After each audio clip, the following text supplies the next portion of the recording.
பாட்டி வடை சுட்ட கதையும் நேர்மையான காகமும்.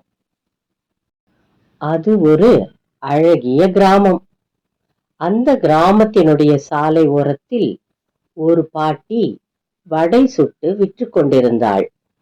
அந்த சாலை வழியாக ஒரு சிறுவன் சென்று கொண்டிருந்தான்.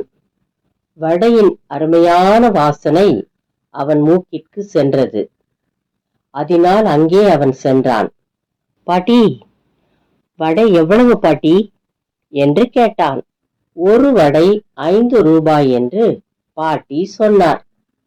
அவன் 5 ரூபாயை எடுத்து பாட்டியினிடத்தில் கொடுத்து வடையை பெற்று கொண்டு சென்றான்.